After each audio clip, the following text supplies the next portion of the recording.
Welcome and thank you for joining us. You're listening to the Beyond 50 radio program. I'm Daniel Davis. As we get older, we try to find better ways to maintain our health and vibrancy. One of the first things a lot of people tend to do is think of ways when it comes around to the new year of finding a goal of losing weight, feeling healthier. But, of course, as many of you know this day and age, with all the paid programs, newspapers, television, magazines, flyers, you name it, everybody seems to have a way that we're supposed to be able to do this that allegedly provides the best way for achieving those goals. What a lot of people don't usually count on, though, is the fact that after about half of your life of eating in specific ways, that perhaps your dietary system, especially your digestive system, is taking probably quite a beating and maybe needs a little correction. Joining us here on the Beyond 50 radio program today is a registered dietitian. She's also an outdoor educator and instructor. She is the owner of a place known as Soul Food Nutrition, which is located in Portland, Oregon, and she provides dietary and lifestyle services. I'd like to welcome her to the Beyond 50 radio program today as we talk about an interesting thing known as the GAPS diet. I'd like to welcome to the Beyond 50 radio program our guest, Iris Bryan. Iris, how are you today? I'm doing great. How about yourself? Well, probably not as well as you were saying that you're out there on the beach, but, as long as we're connected and we have a great time, I think we're both going to be doing well. Excellent. Now, how did all this start for you?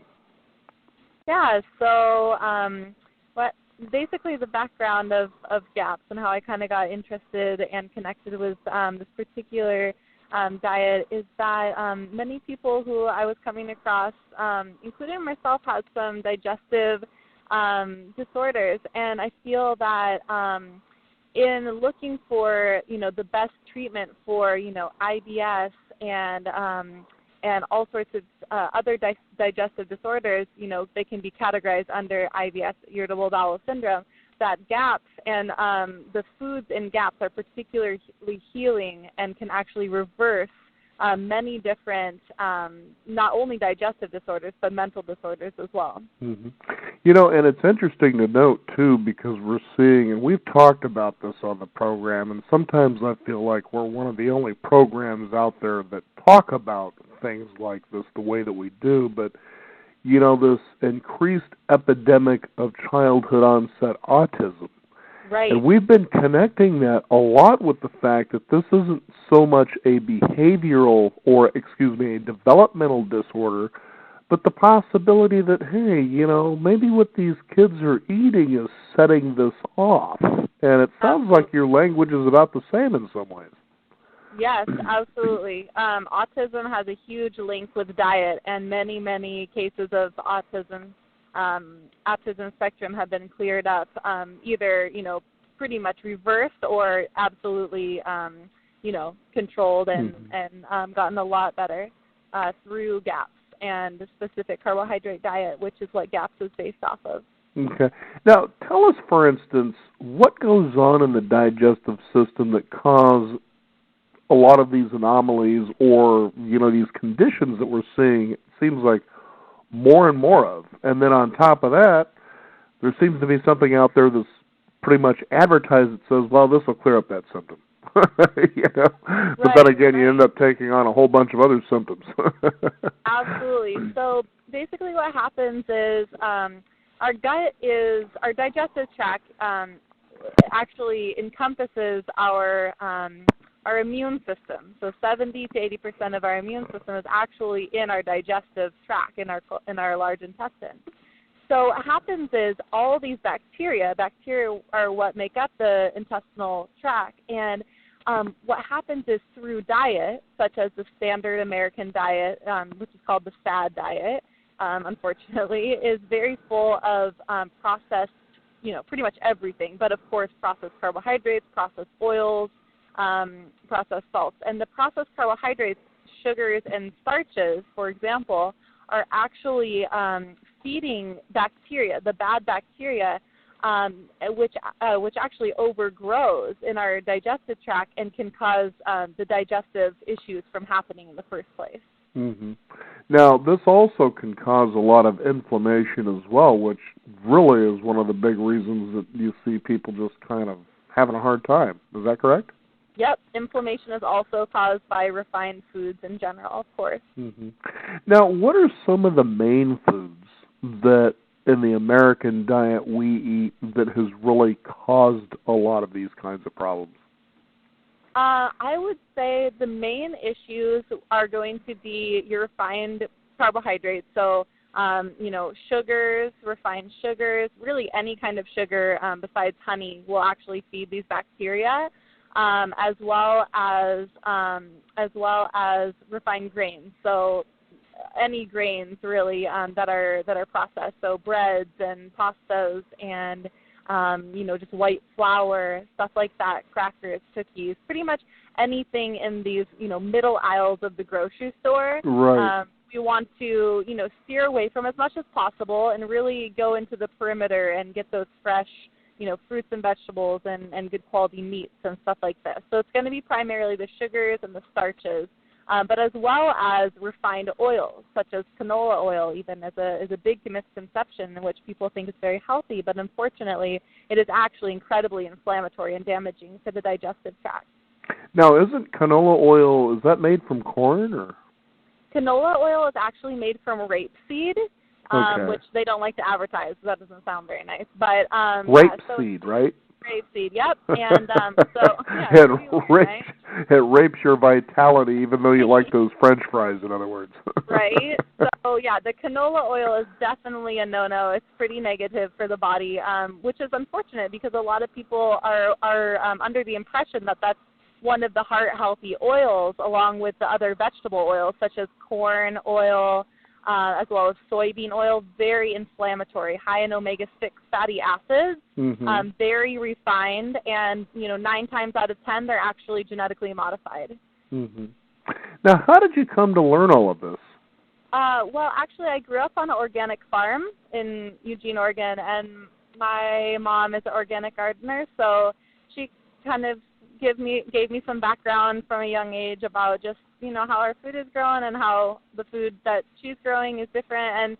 And just like in a simple way, I just learned kind of automatically about our food system, and I started to do a lot of research at a very young age because I was very, very active. I've been an athlete my whole life, a surfer and a dancer, amongst other things, and I noticed that food really impacted my health, and so and my vibrancy and my vitality in doing these different sports and activities. And so, with some research, I got to learn a lot of different things about foods that we're consuming. And, I just would like to help other people do some similar adjustments so that they can feel, more vibrant.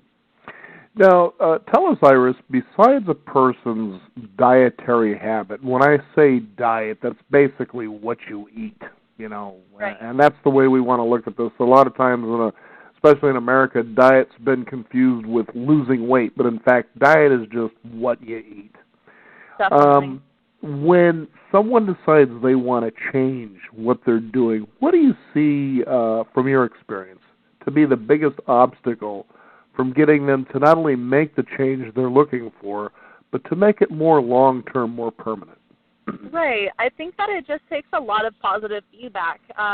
Small adjustments, if that's what the person is willing to do at first, and then if they want to take a leap in doing something a little bit more drastic, they'll probably experience a lot more benefits from that more drastic change. But, of course, it can take some small adjustments to get there at first. So it's, of course, counseling and coaching and teaching and hands-on. I think that the main thing in learning is that many people can hear something. I mean, we hear stuff all the time. This is bad. This is good. We should be doing this. Should. But we're not going to be doing that unless we have some direction in terms of actually doing it ourselves. So one of the main things that I do are workshops in either private or public and help people learn on a more hands-on, kinesthetic as well as visual basis, so that they can, refine these skills more easily, so that it's more real for them to make the changes. It's interesting, Iris. I remember many years ago, one of my favorite philosophers that I used to enjoy reading was Alan Watts. being from Eugene, you may know about him. Actually, I've never heard of him. Okay, well, here's one you want to look up anyway, but this is something I've brought up on the program before. He wrote a wonderful, I guess, call it an essay, if you will. It's called Murder in the Kitchen. And the contention behind this particular essay that he wrote is that, especially here in industrialized countries like America, that we raise, prepare, and eat our food as though we hated it. And then went on to talk about food processing and production, especially in what are known as civilized or industrialized countries. And the never-ending streaming of dough that goes out to create loaves of bread, for instance, and so forth. But he was talking about a real disconnection that we tend to have from our food.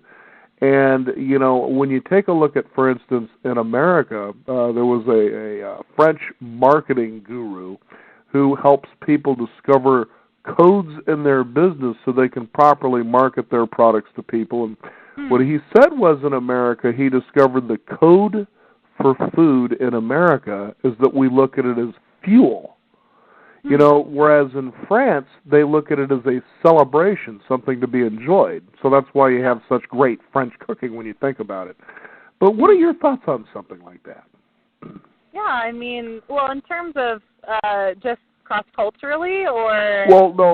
Yeah, we can talk cross-culturally, but that we have that kind of attitude here in the United States about food, And I think that part of that comes from the fact that we are constantly bombarded with, exactly as you were talking about, weight loss diet and this diet and this diet, which are restrictive for not the purpose of feeling great about yourself in terms of your energy levels and this kind of stuff, but more in terms of we need to be eating this way to look a particular way. So when you look at what people are eating, it's not a relationship with food that they're having. It's a relationship with this very superficial exterior image that they want to have.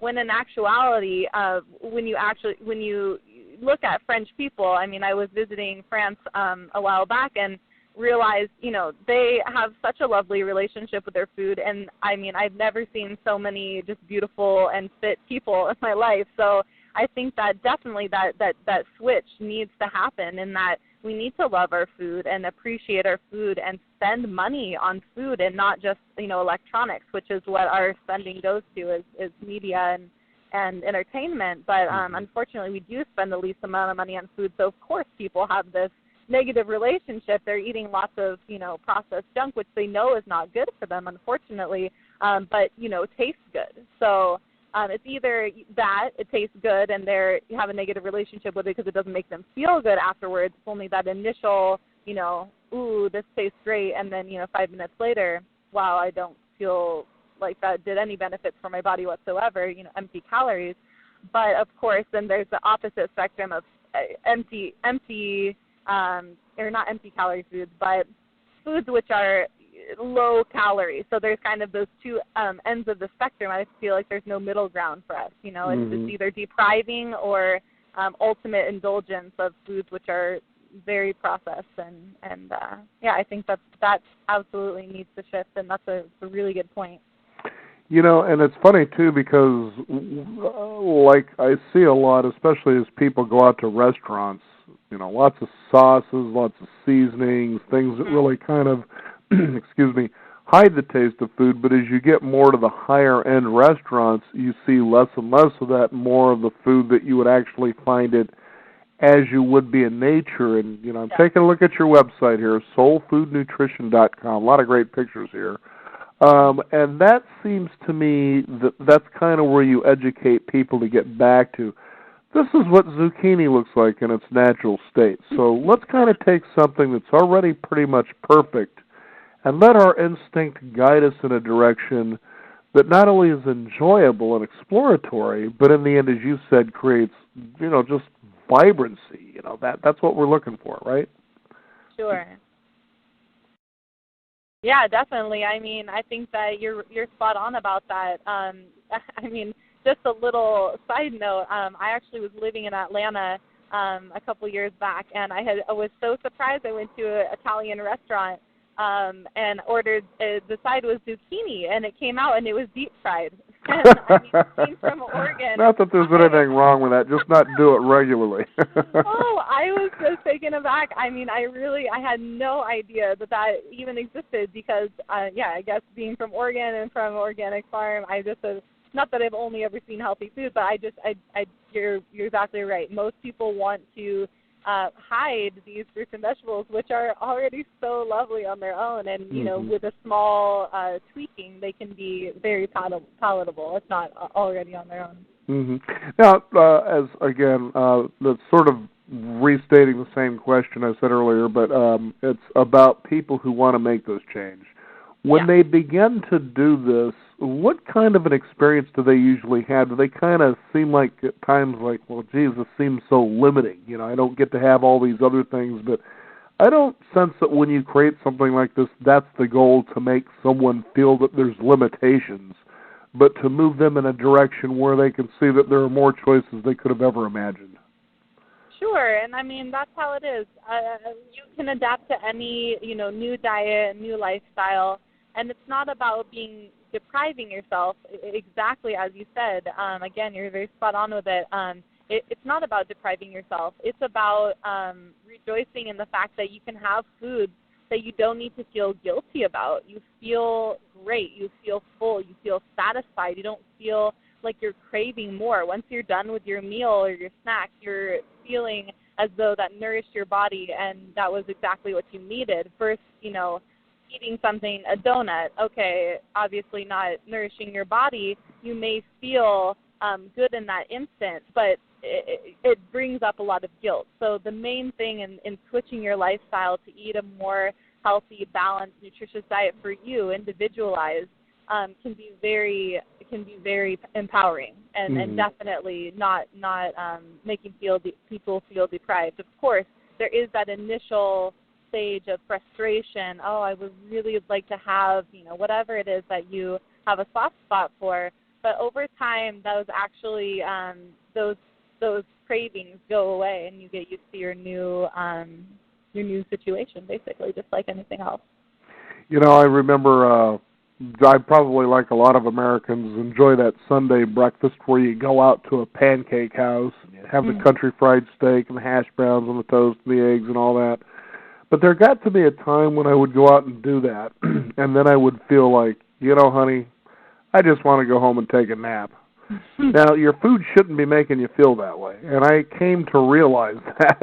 And, I once in a great while I might go out and indulge myself like that. But for the most part, I like to do the green smoothie thing.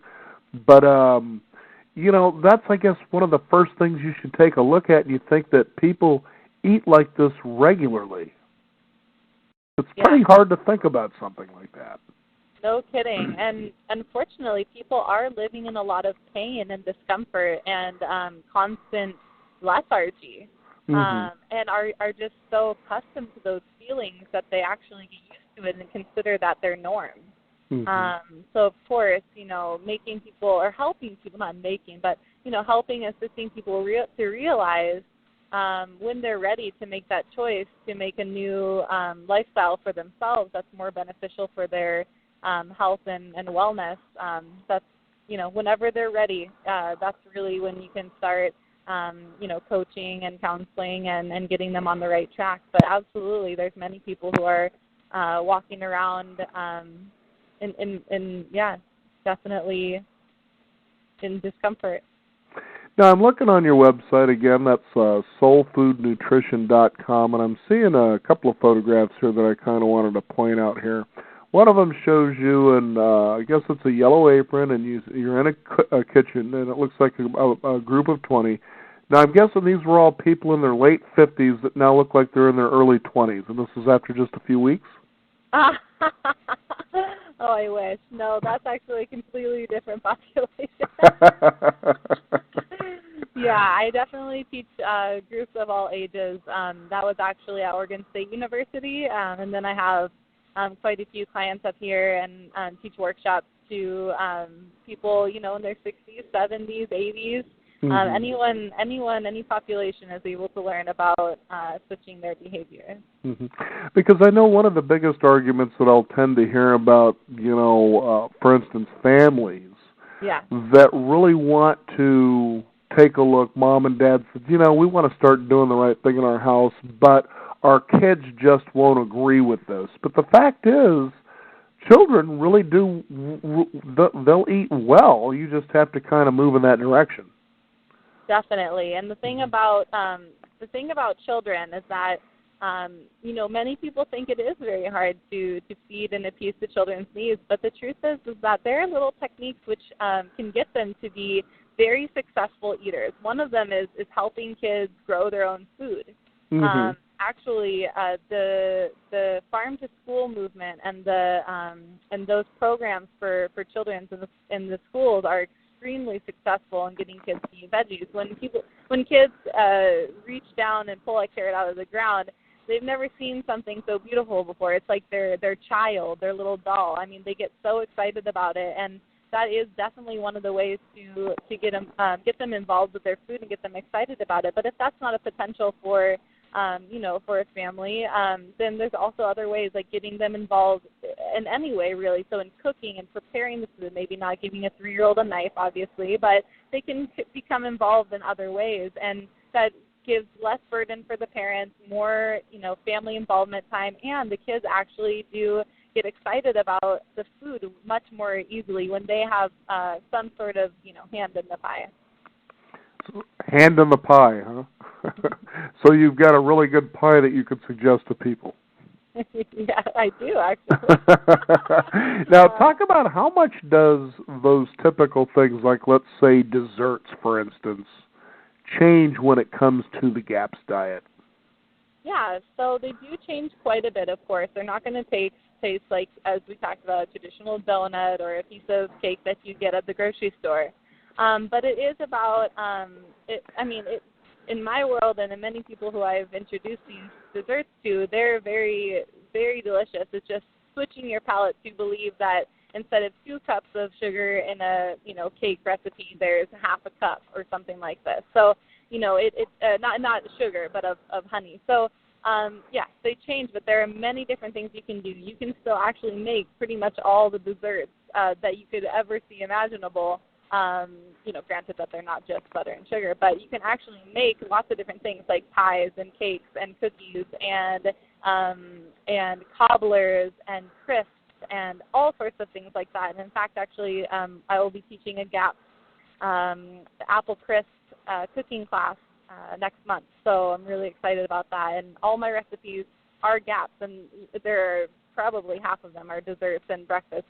So I really do love eating, you know, things with fruits and veggies, but I actually can make them into cakes and muffins and stuff like that. Mm-hmm. Now, Iris, earlier I alluded to one of the photographs where you were able to reverse aging, it looks like, or as you said, they're actually a bunch of college students. But down below that it shows that it looks like people are anticipating a class to get started here. Now, these people look like typical Americans. Now, they look about approaching or about middle age. Definitely they look like they're a little obese. And as we were talking about earlier, you were talking about French people. Having been in France, you didn't see a lot of that. Absolutely you know, these people looked vibrant, healthy. They were on the go. And, of course, if you've ever eaten in France, you come to see why. The food is really good because it's generally fresh and prepared with love. But when you get people, let's say like in this photograph that show up for this class, do you sense sometimes, especially if it's their first day, a sense of discomfort or, you know, even the challenges, well, my doctor told me. Do you get those kinds of things happening sometimes? Sometimes so, but I would say the general population in which are coming to visit me have kind of what is exactly the word? They pretty much used all the resources that are available under their insurance, and they are not receiving any benefits. In fact, you know, a lot of the medications that their doctors have put them on have made them feel pretty miserable. So the truth is that they've kind of had it with the more allopathic world of medicine, and they're actually coming to me with a very open mind and are extremely enthusiastic about learning, you know, the new ways that I'm teaching them. I have actually not dealt with a whole lot of resistance or anything like that. Many people are quite open to the new changes who are coming to these classes. But I definitely have had quite a bit of that in the cooking classes that I've been teaching at the Culinary Institute, because they're not necessarily signing up for the class. It's kind of more mandatory. Okay, I got you. Now, when you have actually helped people to make these changes through this GAPS diet, I know there are other diets that you actually show, like the paleo diet and so forth.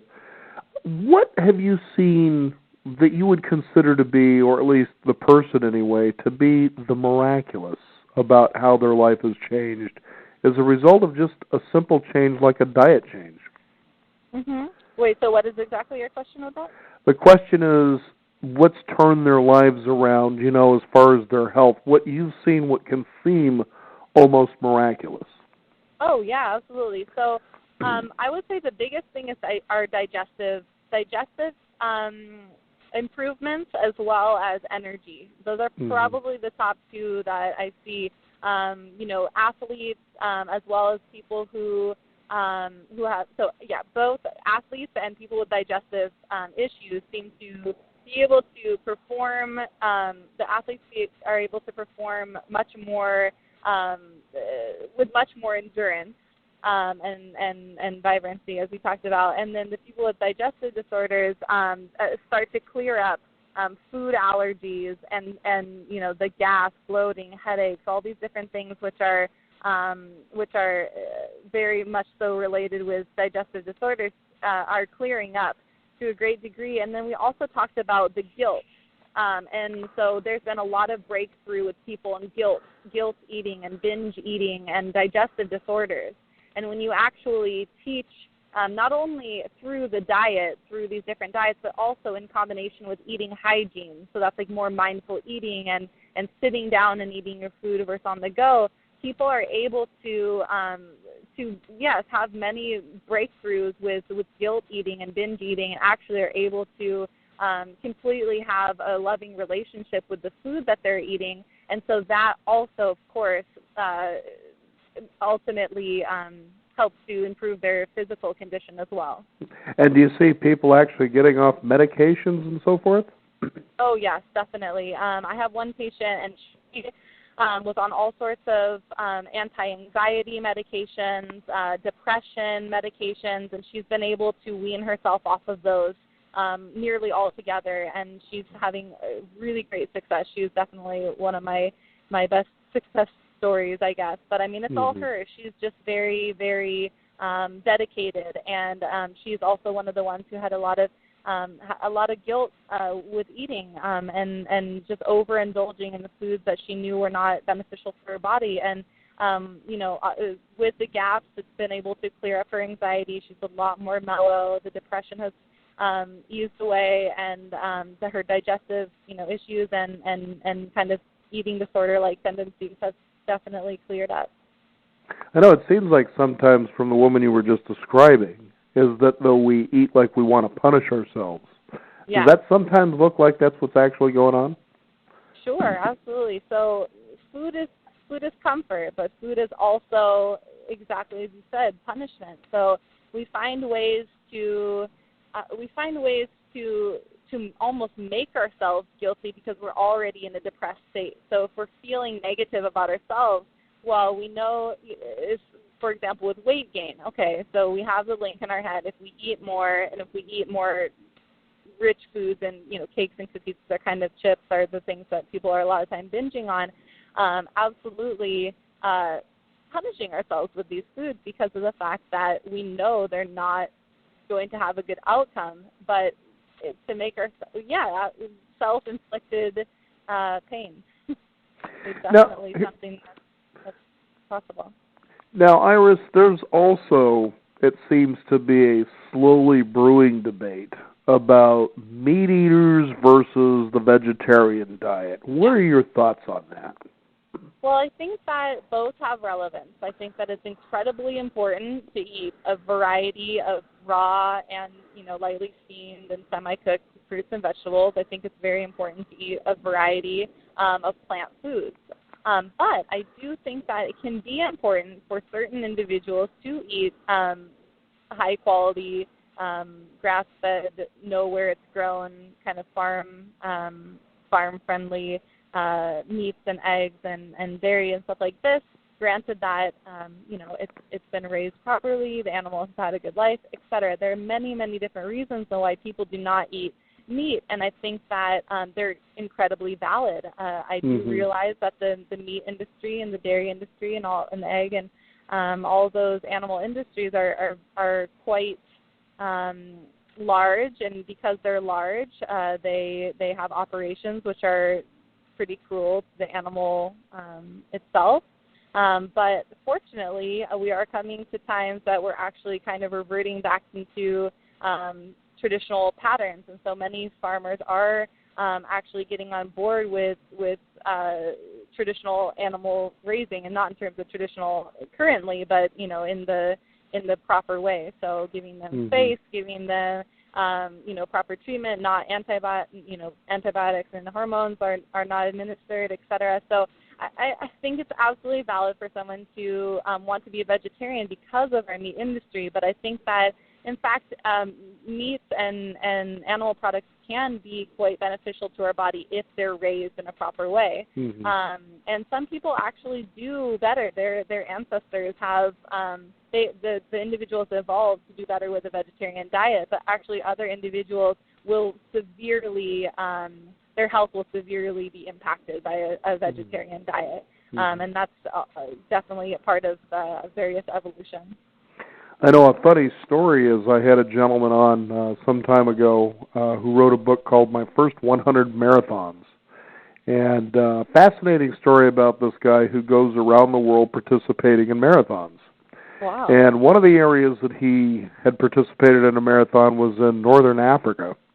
And he was real adamant to say these people really eat their meat in Africa. That's it. Their diet is probably nothing but meat. And he had asked the question one time to one of the people, one of the villagers. He says, well, do you have any vegetables that you add to your diet at all? And he says, well, that's our vegetable over there, and he pointed at a chicken. But the fact is there are some areas where meat eating is more, often than it is in other places where there's probably more choices. And I know that we also had talked with someone who had written a book on the paleo diet, and she says, that was, for the most part, was in our diet back in those times. But as they hunted, it was also used in celebration. It wasn't like they had it every single day. And if they did, they had it in very limited portions. And you take a look at, for instance, the natives of Northern America, how they would get meat a lot of times it was smoked in strips, and they didn't sit and slam down, let's say a 3-pound steak with potatoes. It just wasn't like that. It was much different then. Yes, and I think that that's a huge part of it as well. So not only the, variance in including plant foods, I definitely do think that is important, but portion size of meats has gone up tremendously. And 100% true. We do not need to be eating a 3-pound, 1-pound, 2-pound steak. A small portion is absolutely enough. A few ounces really provides us with enough protein per meal. So, getting a lot of diversity, but including some, high-quality meat can be very beneficial. And it does help us actually not crave other foods. Protein of all sorts, high-quality protein is incredibly nourishing and fulfilling for the body, and it takes longer for it to digest. So actually, protein is incredible and very important for the body in terms of long-lasting, abilities to stay full. Exciting stuff. What excites you the most about the direction that you went with your life and how you have had an impact on the community around you? Yeah, I would say that the most exciting thing for me is that as a teacher, as an educator, I get to spend my days educating people about something that everyone needs to do. I mean, we eat 3 meals a day or more, and people love food. So it can be challenging at times, but the challenge is part of the excitement as well, and helping people just feel good about themselves through education. Hands-on education is something that I strive to do the rest of my life. Mm-hmm. And do you really make it a point as you teach these classes, Iris, to get people to see the value and the excitement of being creative in the kitchen, getting them to cook again? Because a lot of Americans don't seem to like to cook. You know, they just kind of want to hit the restaurant or have somebody else do it, or they're just too tired after work. And I'm saying, you know, after work, a long day, cooking is like one of the best things you can do to unwind. Yeah, no kidding. So that's definitely part of the workshop. I would You got to get your hands in there and scrub that potato. You're not just going to passively sit here and eat it. Oh, there's a lot of laughing that goes on. I mean, a lot of time I use beets and different things which are really messy and colorful, and, you know, I showed them my hands and, you know, make jokes about I didn't murder anybody, and, you know, we just kind of, like, have fun with it, and it does get people reunited with the fact that food making is fun, and it is a creative outlet, and it's something to do that we need to do, and also that we can want to do it as well, and use, you know, as we talked about, that creative outlet. Like, it's not just about the fact that we get to eat it, but the whole process of making the colors go together and arranging the fruits and vegetables to be looking, you know, whatever favorite colors you have, you can put them next to each other, and you can just make everything beautiful. It's kind of food art. So I think that definitely there's a huge creative outlet in it, and I think that my enthusiasm can play across and help other people get motivated to once again get reunited with food making. You know, it's interesting when you talk about the colors of the fruits and the vegetables, and what had just crossed my mind is the idea of eating seasonally and regionally. Okay, yeah. So why don't you go ahead and elaborate on that just a little bit for our listeners? Sure. So actually I just had a workshop on that. Basically we have various seasons which grow many different things, and various seasons which don't grow a whole lot of stuff. So what you want to do is, of course, during the summer, during the fall, harvest, you know, everything you can. You can freeze things, stuff like this. So apples, pears, what else? You know, any of the veggies you can grow, you can actually freeze them and use them all year round. In the summertime, you can pick blueberries, raspberries, strawberries, all these different lovely berries, and you can actually freeze those as well very easily and have them for the rest of the year, so that in the wintertime, which we're coming up on right now, we are able to actually still use those and, you know, reap the benefits of the amazing summer fruits. So, but in terms of fresh, of course, right now we have all of the roots. We have the greens. We have the cruciferous vegetables, broccoli, cauliflower,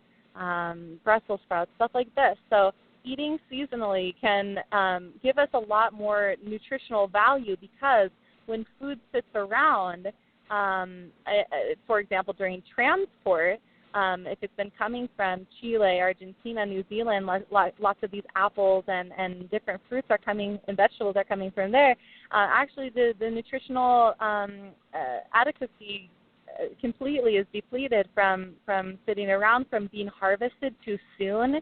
And so, of course, picking your own and freezing it, as well as utilizing what fruits and vegetables are available during each season, can be very beneficial to not only taste good. The taste, of course, is also impacted, but also the fact that the nutrition is a lot more substantial when it's fresh. And additionally, the nutrition, the taste, and then of course we have the environmental impact of this, CO2 that's involved with transport. So local and seasonal is definitely the way to go.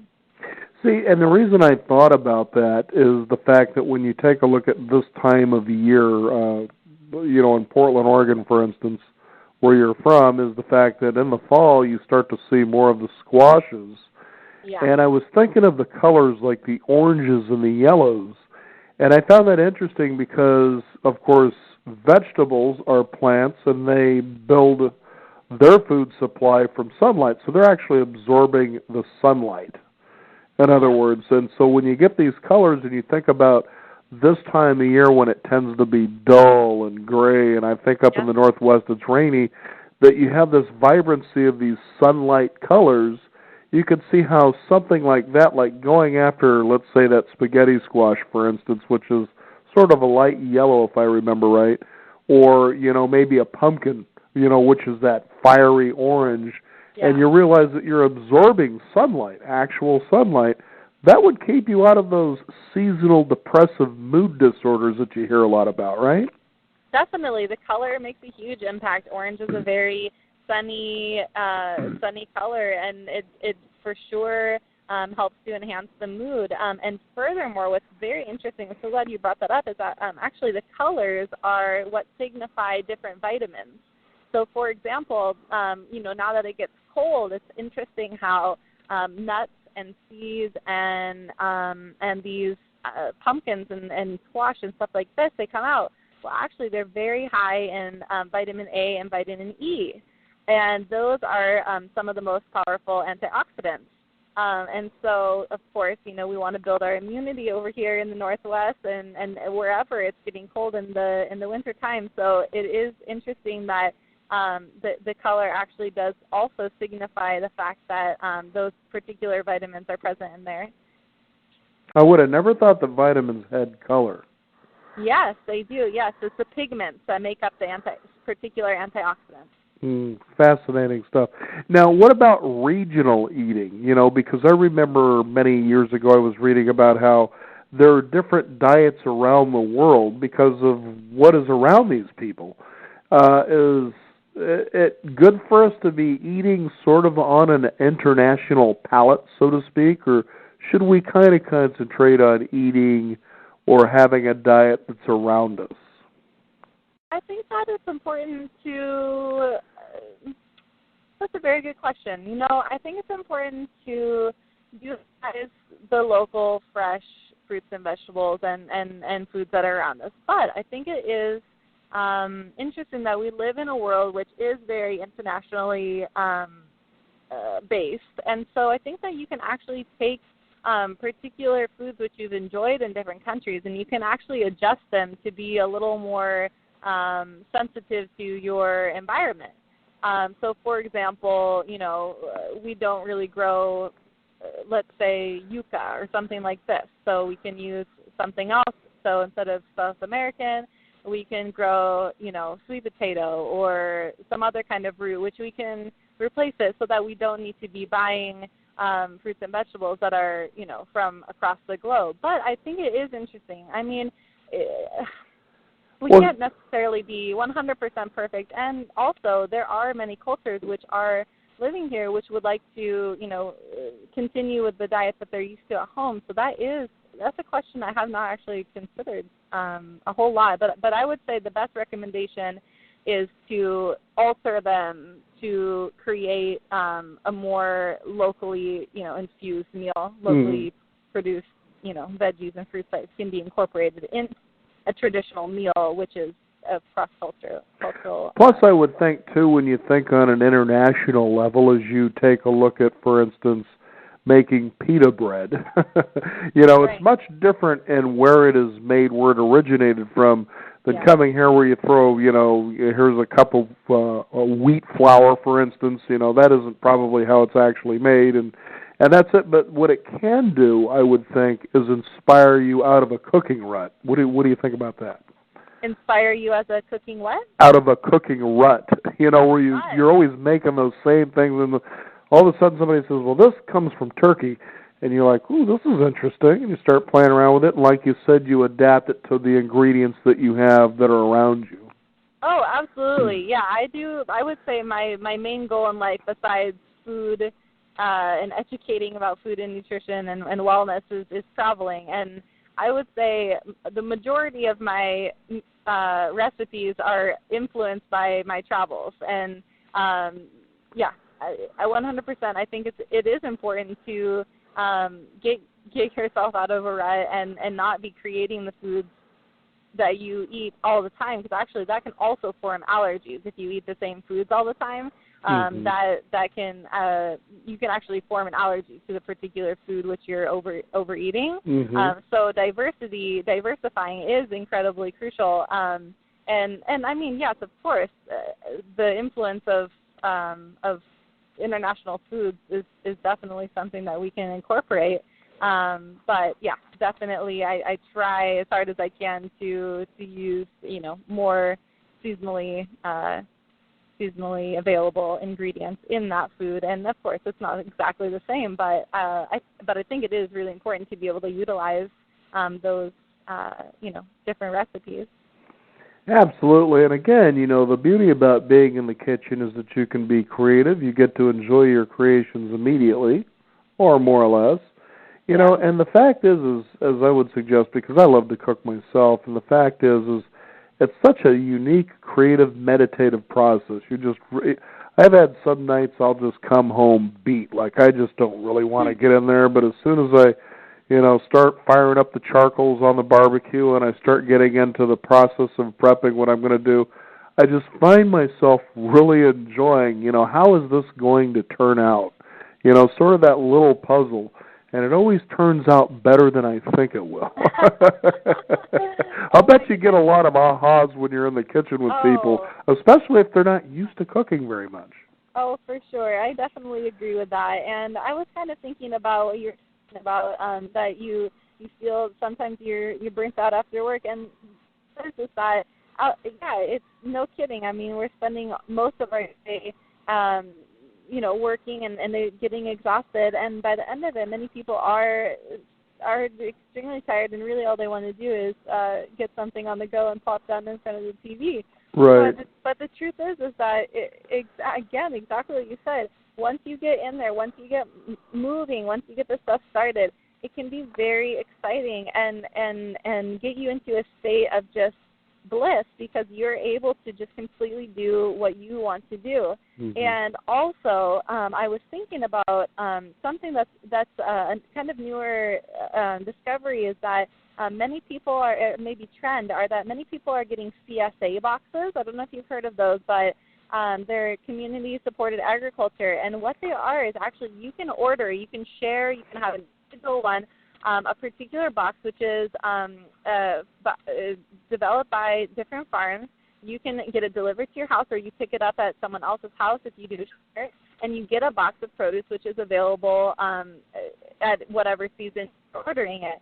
And so you sign up for this, and then that is also really exciting, because kind of Iron Chef or these other kind of cooking shows, you get a particular food that you have to make, or you get a particular set of ingredients, and you have to make some of these ingredients.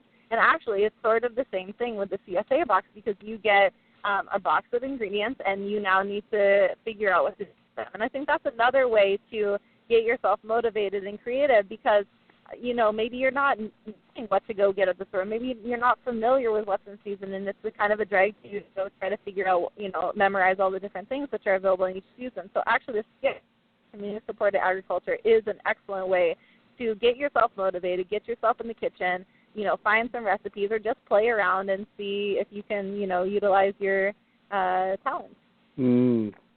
Fascinating. Iris, for our listeners, because we started off talking about the GAPS diet, why don't we go ahead and go back and redefine or define what is the GAPS diet?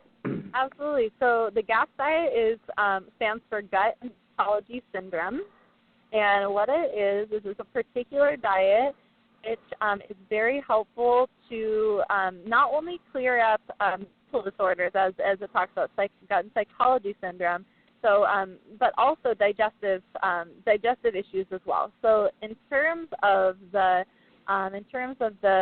mental conditions that we talked about at the beginning, it's very helpful for autism, for epilepsy, for depression, ADD, ADHD, virtually any learning disability, foggy brain, kind of slow thinking, slow processing, even things more. Spaciness is another one that I know a lot of people tend to have. Mm-hmm.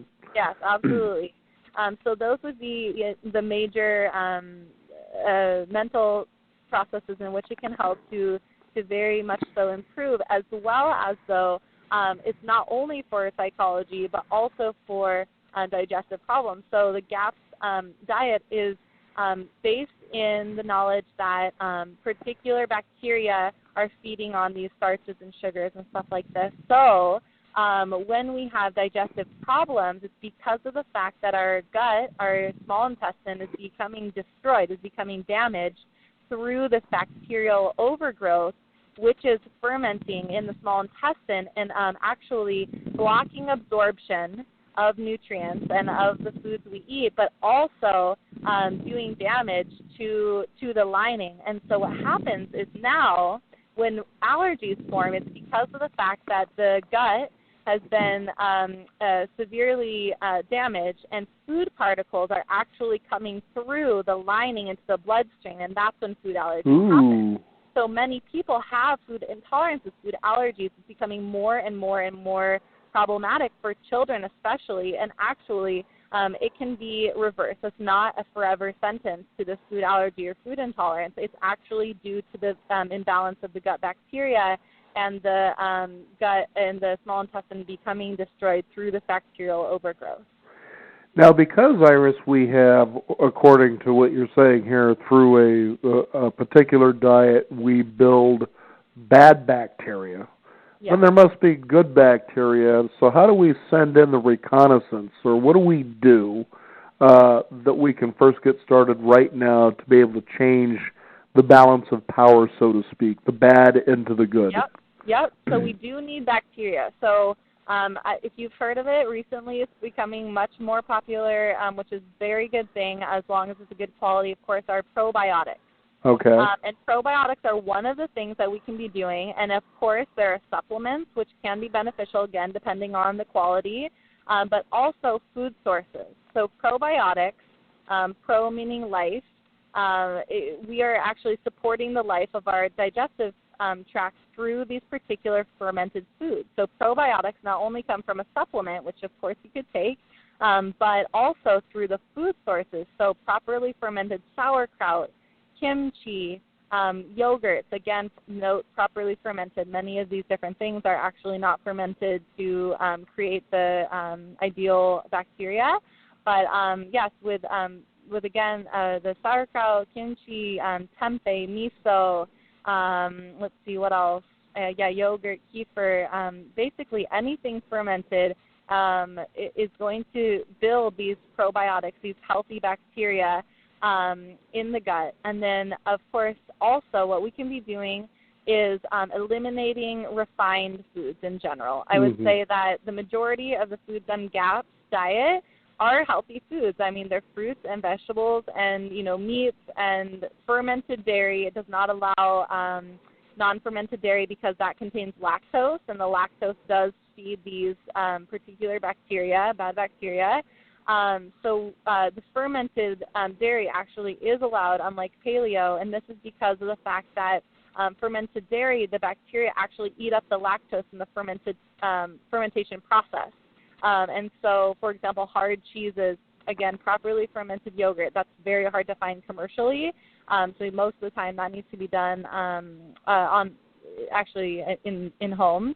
As well as like kefir and stuff like this, they actually do not have lactose. So it focuses on whole foods, but there are no grains and sugars or refined sugars. There is the only sugar, again, that we talked about is honey. And the reason why raw local honey is allowed is because of the fact that honey actually absorbs in the top part of our small intestine, so it does not have time to have the bacteria fermented as it goes down further into the small intestine. So raw honey is usually what I would use for, sweets or something like this.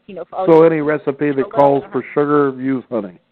Yes, exactly. Okay. And also remember that it's very important, the kind of honey, because of the fact that 88% of the honey that we are consuming in this country actually is processed, refined, filtered, heated, and unfortunately that does actually alter the benefits of the honey for the negative. And in fact, many of the different immune system boosting and other health benefits which are from the honey are destroyed through the processing. So raw and local, if possible, is very important, but especially the raw part and unfiltered, because that's where the pollen is, which is where a lot of those immune boosting effects are. Mm-hmm. Fascinating stuff. I was just thinking as you were saying all of this about the farmers markets that you're seeing growing by leaps and bounds, which is very encouraging, because you're getting the local, you're getting the sustainable. At least we hope that's what's going on, but I'm pretty sure that's what it is. And how dedicated these people really are to making sure that you are getting local and sustainable. It's even in their attitudes as you're shopping through these markets. Yeah, no, they're... It's like you're kind of ducking like, okay, I get it. It's a beet. You want me to have a local sustainable beet? Okay, just give me a couple of pounds of that and I'll be on my way. Yeah. They're getting swatted with a zucchini. I'm just trying to get to the ATM machine, No, anyway.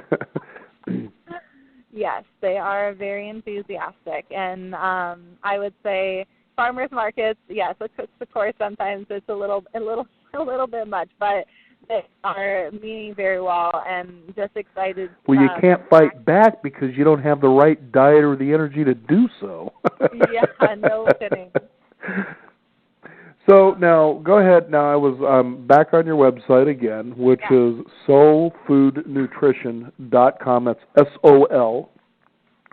And I just had one question about one of the photographs here, and that is there's a group of you on stand-up paddle boards in front of a boat. Now, were you trying to recreate a scene from Apocalypse Now there? Or? Is that what's going on? Enter the domain of the farmer's market at your own risk, I think. No, but that's what happens when you have more energy. You're able to balance yourself on a surfboard. So I would think.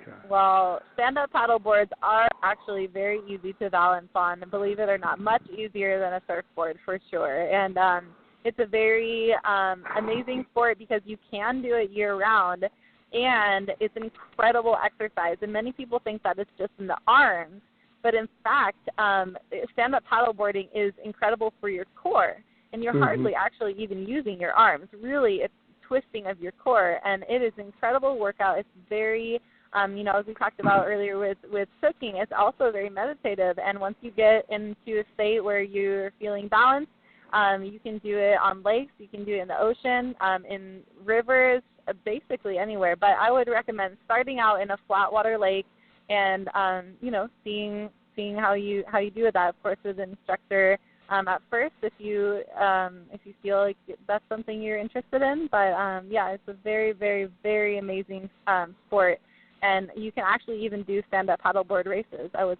doing those back in Atlanta. Yeah, and I was also thinking, too, that it's either that you're trying to recreate that scene or that you're actually down in Klamath, Oregon, and you guys are harvesting spirulina. Is that really what's going on there? Yeah, well, I wish there was some sort of truth to that, but unfortunately it was just teaching a class. Fascinating. It was great to have you here on the program, Iris, because I think what's important for people to note about the GAPS diet, which you just described again here at the end of the program, is that, you can go on just about any diet you want to, but unless the digestive system is in balance, unless it's in good, solid working order, a lot of those diets just won't work as well as they should. Would that be true? Yes, exactly. I do agree with that, and I do think that you do need to repair yourself not only physically but also mentally, and need to be prepared for it to start, because the thing is that if you are going to be on a diet, a particular diet for your health, you don't want to just, set yourself up for disaster. You want to be in a good space in terms of your, mental condition. You want to be able to clear out the foods which you have cravings for. Don't allow yourself to put those in your house. Otherwise, of course, it will get eaten up. You want to set up your kitchen for success. Have all the right tools and appliances out if you are, going to be on this diet or whatever diet you need to do for yourself. You want to set your kitchen up for success. Organization is key. You know, I agree, Iris, and even though I may be a guy's guy, you'll never find me in the craftsman section at Sears. I'm always in the kitchen gadget section, always. I love those areas there, and boy, I'll tell you, I couldn't tell you how true it is. You got to have the right tools because it not only makes cooking easier, but a heck of a lot more fun. Yeah. SoulFoodNutrition.com is the website. That's SOLFoodNutrition.com. Iris, any other things people should know about? Well, I mean... Just maybe how to get a hold of you, or do you have cookbooks out there, anything like that? Sure. My cookbook is on the way. I'm almost releasing it. In this next couple weeks, I will be ready. So if anyone is interested in that, I will have that ready in the next couple of weeks. So please contact me. I have a pre-order form, which I've been collecting names for, emails, so that when it's ready, I'll send an email out, and the blast will come out, and people will be able to order that. So that will be coming out. And also, if you would like to contact me, you can either just take a look at the website and look at the contact information on there. There's a phone number as well as an email address. Or, it's just my name, Iris, at soulfoodnutrition.com. Again, it's SOL. And the SOL, just a little background, super quickly stands for Sustainable, Organic, Local.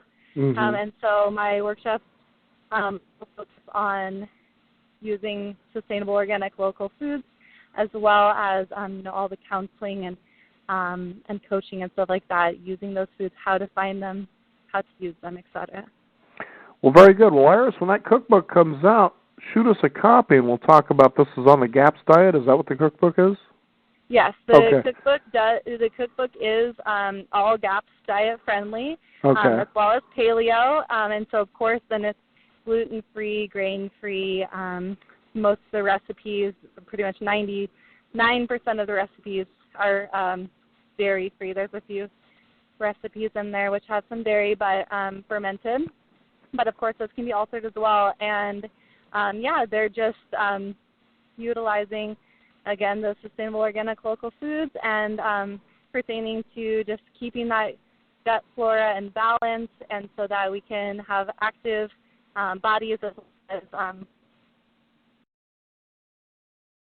Well, that sounds good, Iris. Thank you so much for being here on the program with us today. And there you go, Soul Food Nutrition, SOLFoodNutrition.com is the place you can find out more about that. And you can also visit us at Beyond50Radio.com. That is the number 50. Be sure to sign up, subscribe for those weekly exclusive updates that we'll have there for you as well. I'm Daniel Davis. Thank you for joining us. This is the Beyond 50 Radio program. And remember, live your day past after.